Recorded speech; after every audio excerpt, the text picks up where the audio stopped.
Hey guys, Jim the Game Guru, and I'm going to show you today a card game called Super Hazard Quest. Check that out. Let's flip that around. It is the game that plays, a card game that plays like an 8-bit side scroller. You basically go through dungeons and eventually face one of two bosses, a red scrambler or a blue scrambler, and you have to have a crystal to defeat it. Super interesting. It's just been sitting there on my shelf, just marinating for the last 6 months. I haven't had a chance to play it, but I'm gonna open it up, show you the components, kind of go through how it's played based on my interpretation of the rulebook. But everything's all pixel art in this game. There's definitely influences from like a lot of Nintendo characters and NES games and like your old classic 8-bit stuff. So super cool. And if you guys are new to this channel, please subscribe. I do cover video game gameplays, different kind of video game stuff, and board games. And interesting board games, weird ones like these. Yesterday, it was my birthday. I finally turned 45. Woo! Yes.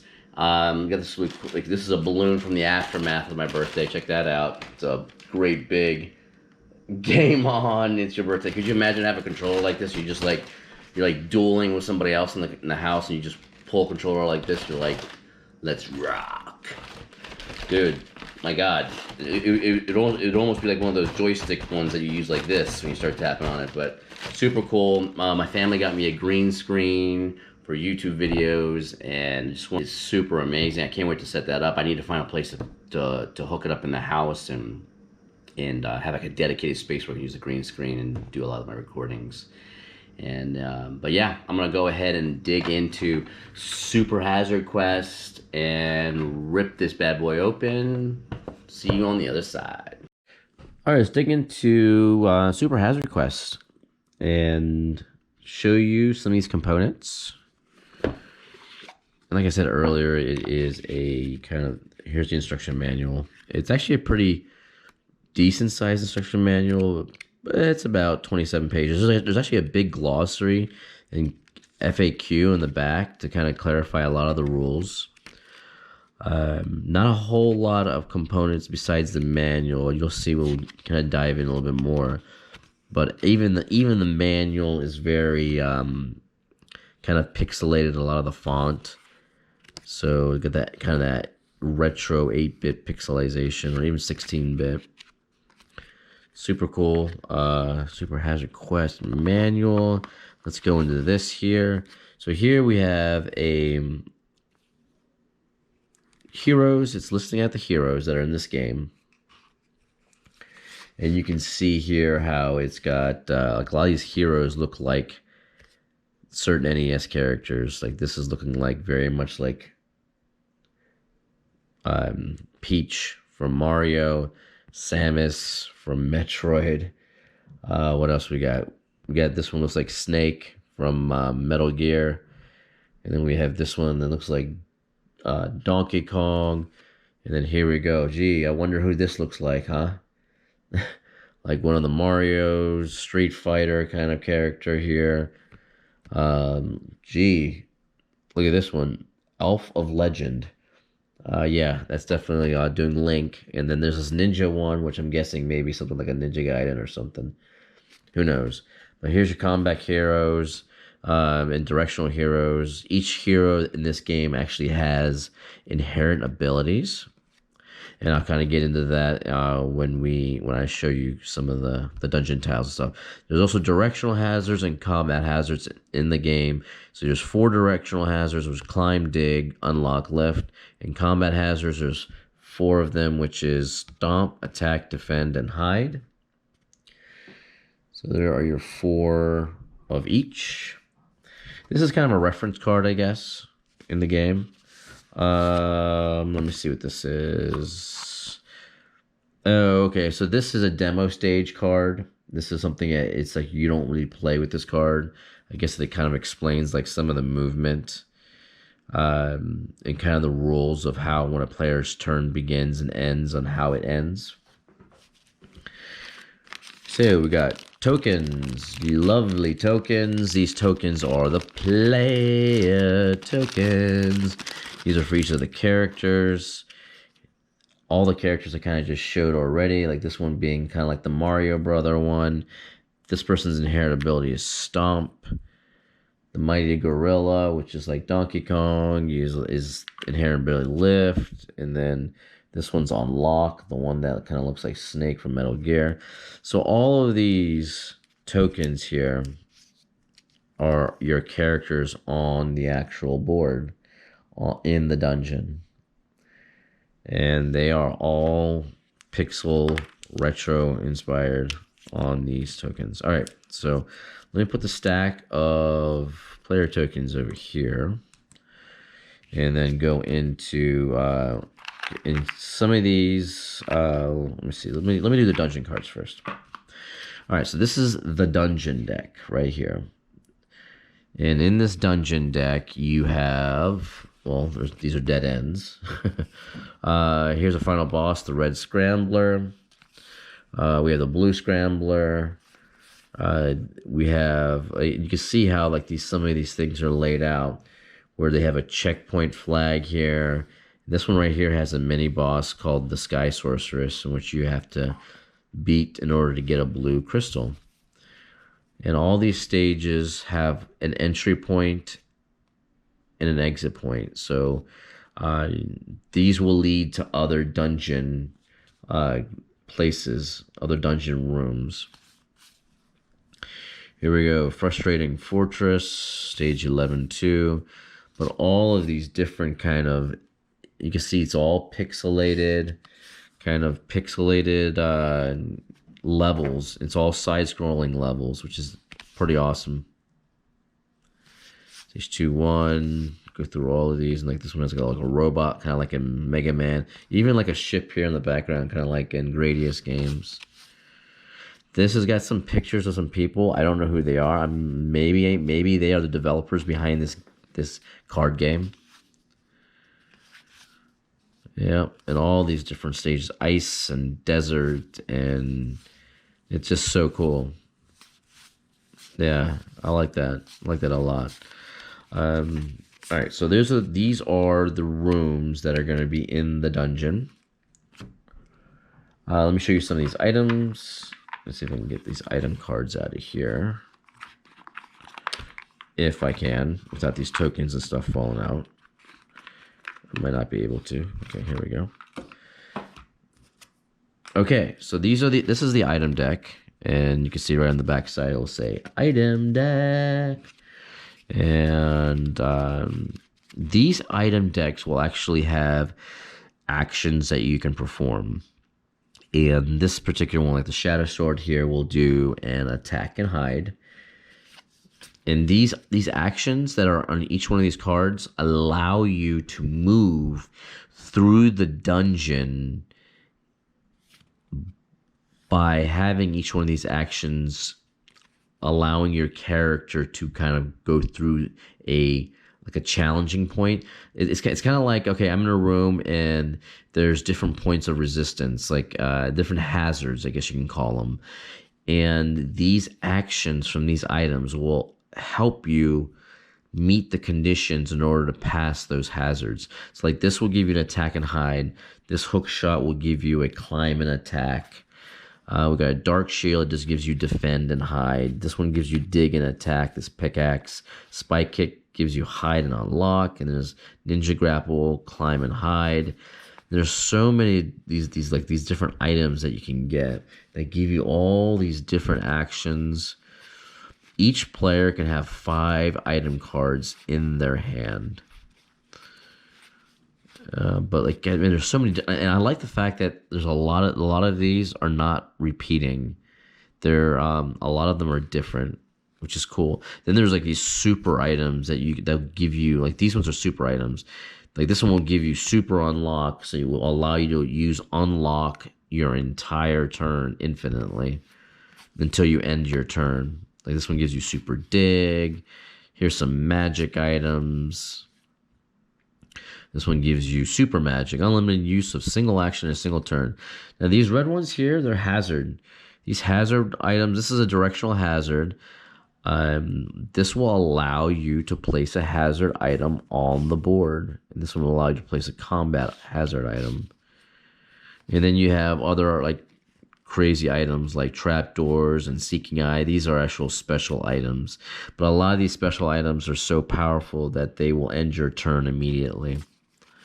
Okay, so these are all of the item deck items stuff. Okay, now these here are like little tokens. So this is like the red crystal that you need to beat one of the end bosses. This one here is the blue crystal. Yep, there you go, the blue crystal. And then these are kind of action, or sorry, not action, hazard tokens you can put down on the board. Like, so this is a token that will give you hide or stomp. And you can actually end up putting these on the board when you use certain hazard cards. Here's some more red crystals. And these are just the same thing. More hazard type of thing. I'm not sure what this one right here that says Super Hazard Quest on it is. I don't know if that's actually used or what. I have no idea. What else do we have? Yeah, it's just a bunch of hazards and crystals. Like this one's defend and attack. So this is combat hazard ones. All right, so what you do in this game is you start off by each person draws one of these cards from the dungeon deck, right? So this will get shuffled. I'm going to do a really loose shuffle. Normally I'll do like a riffle shuffle or something to kind of shuffle these up. Not a whole lot of dungeon card decks. And then each person will end up flipping a card over, right? They'll end up, each person that's playing this.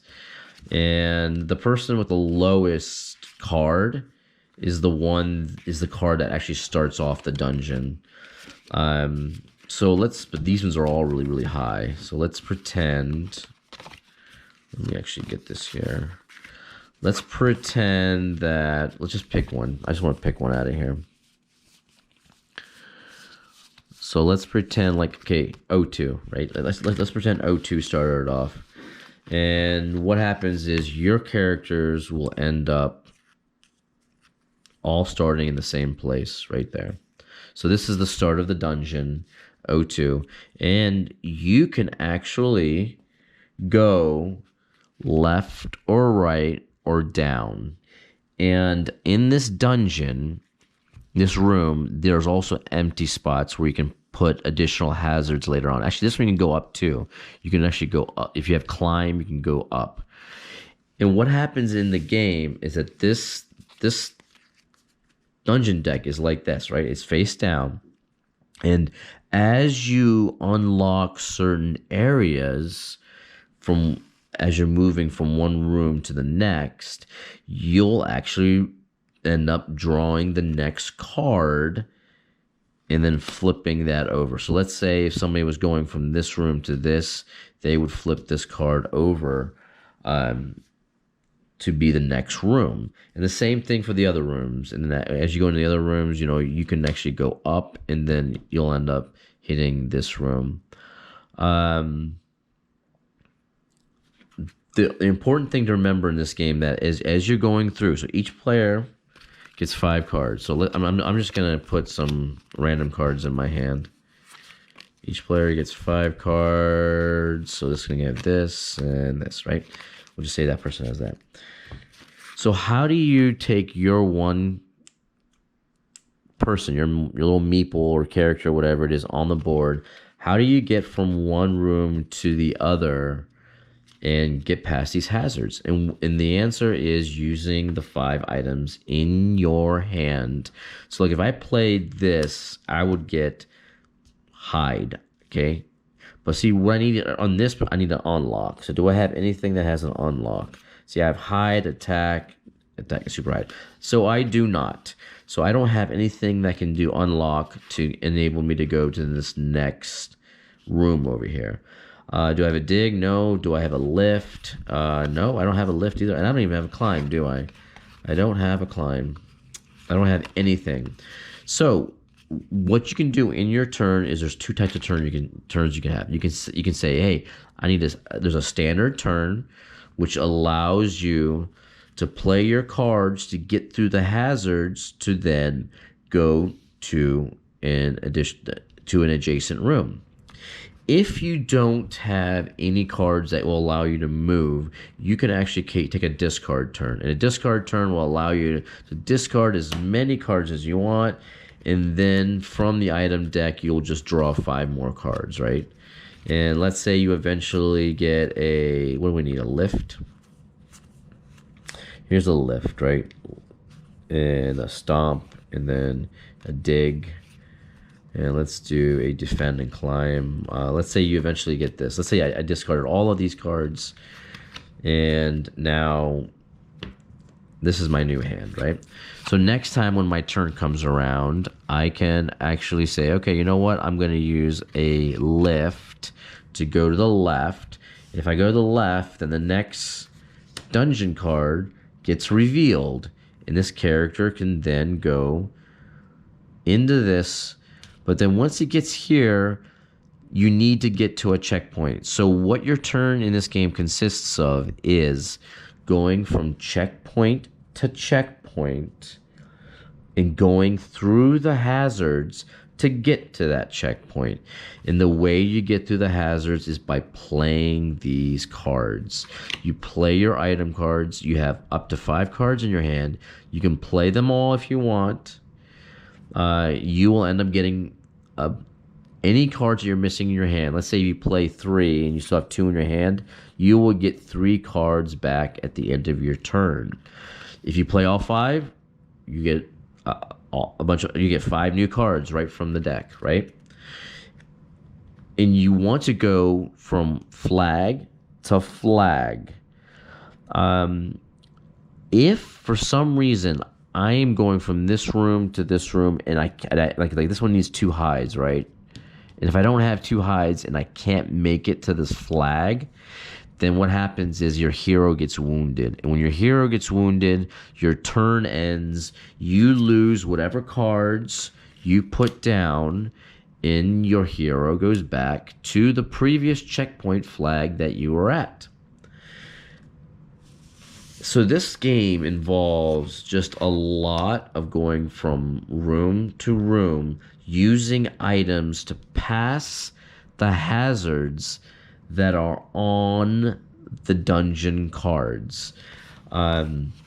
Eventually what's going to happen is you're going to get to one of the bosses. So let's say Blue Scrambler, right?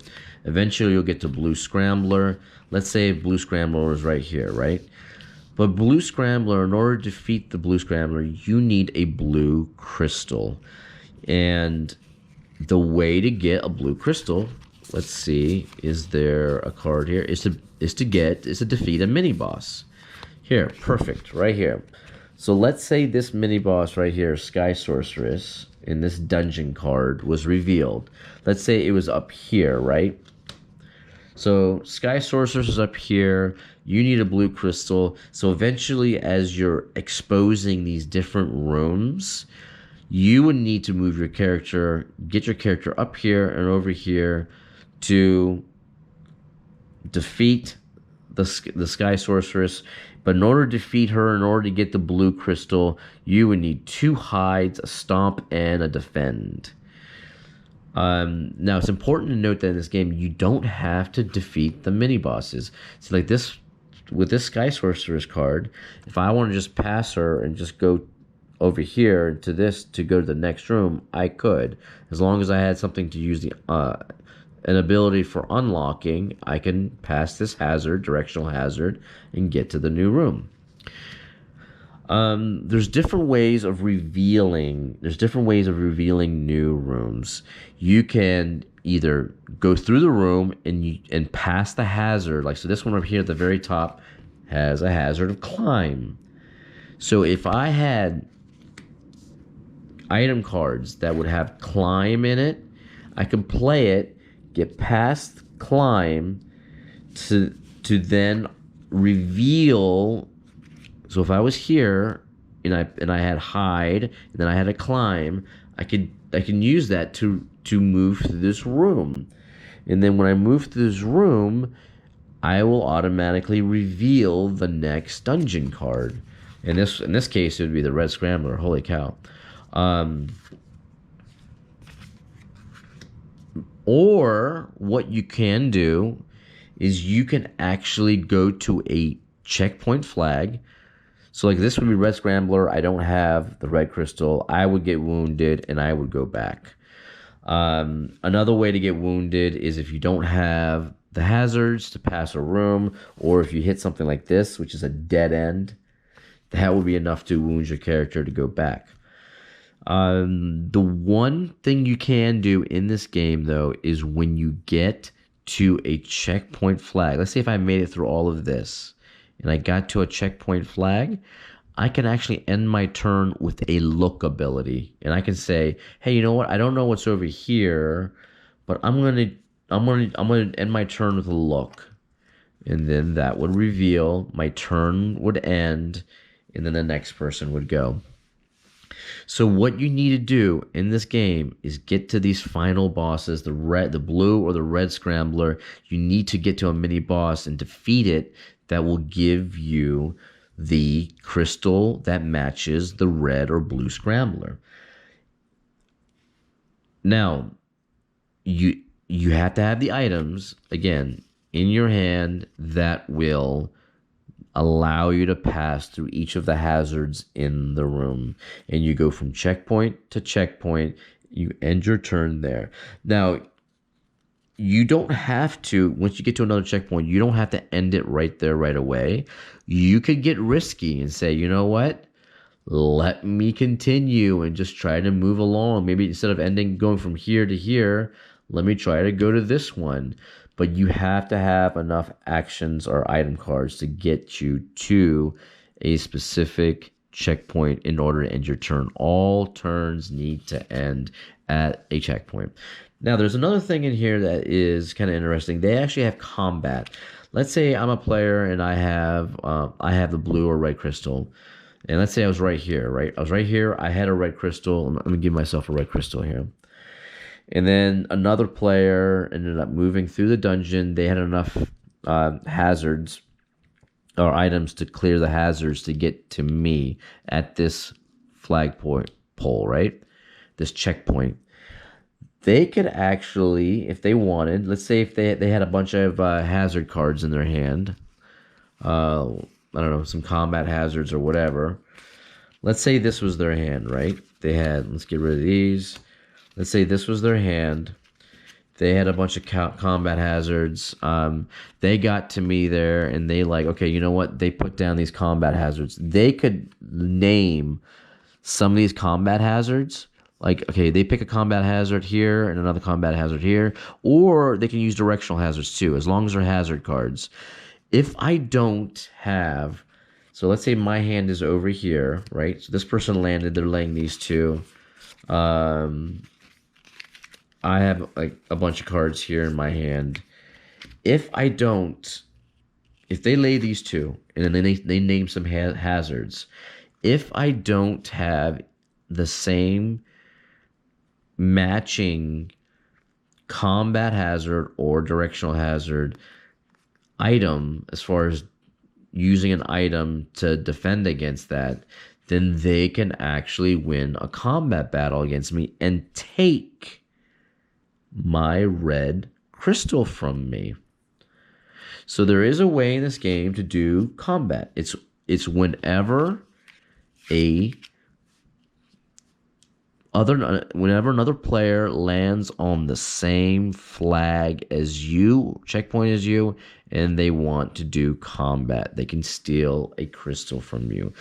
Whenever you get wounded in this game and you have a crystal, you lose the crystal. So if I had this red crystal, I got to a dead end, or I couldn't make it from one checkpoint to another, I would end up losing this crystal. It just, goes back in the box or whatever until you get the crystal again. So that is pretty much it in this game. It is a game from going through the dungeon. The dungeon starts off with one card. All players start in the same spot. You move through the room on bypassing any hazards by using item cards. And then once you do that, you can reveal either going through the room and revealing the next room, or performing a look and ending your turn. And all you want to do is you want to navigate through this dungeon, and you want to keep opening rooms up, and you want to reveal the bosses and the mini bosses that will allow you to get the crystals to beat the end bosses. In this game, there are no victory points. It is just whoever gets to a blue scrambler with a blue crystal, or a red scrambler with the red crystal, wins the game. Just like that. Whoever does it first. There's no, hey, let me see how many points you have. Let me see how many cards you have. And let me see how many of this you have. And whatever. No, it's just reveal the dungeon, explore the dungeon, open up more rooms, pass the directional and combat hazards, beat a mini boss, get the crystal, and then get to the final boss that matches that crystal, and you win. And it's just I see the strategy in this is being like, when do I combat other people? How do I use my items in my hand efficiently to be able to pass through the rooms quickly? And how do I prevent myself from getting wounded? And explore the dungeon as fast as I can to get that crystal and to get to that final boss. I can see there being a lot of places where people make some mistakes and get wounded a lot, or and they're like, damn, I'm just one. There's one hazard that I can't solve and I can't get past, and they're wounded. And they go back to the checkpoint. Anytime you get wounded, you go immediately back to the checkpoint you started your turn. So let's say if I go here and I'm trying to go here and I get wounded here because I can't pass any of these hazards, I go back to here. Or let's say I'm getting brave and I'm going through all of this and I pass all these hazards and I come over here and then I'm trying to get to this flagpole here, but I don't have this final combat hazard, an item to get past this combat hazard. Well, guess what? I go all the way back to the checkpoint that I started at, and I lose my items. But it's really cool looking. I mean, I really love how this looks. I like how it's this whole side-scrolling 8-bit kind of side-scroller video game within this, like, these dungeon cards. I don't know how good it is though. I haven't played it yet. Like I said before, it's kind of been marinating on my shelf for the last six months. But I wanna see how this plays and play with people to see, is this fun or is it a dud? I'm not sure. I have a feeling this game is going to be one of those games that are either going to be really, really fun, or it's going to be an absolute total dud. But as far as aesthetics, it looks fantastic. I love the theme. I love how you're going through dungeons and exploring. And there's not a whole lot of dungeon deck cards in this, though. I do hope that they eventually end up adding more to it. I think that would be pretty cool. But that's it. This is Super Hazard Quest. It is a card game that works just like an 8-bit video game side scroller. Guys, I am out of here, and I'll see you in the next video.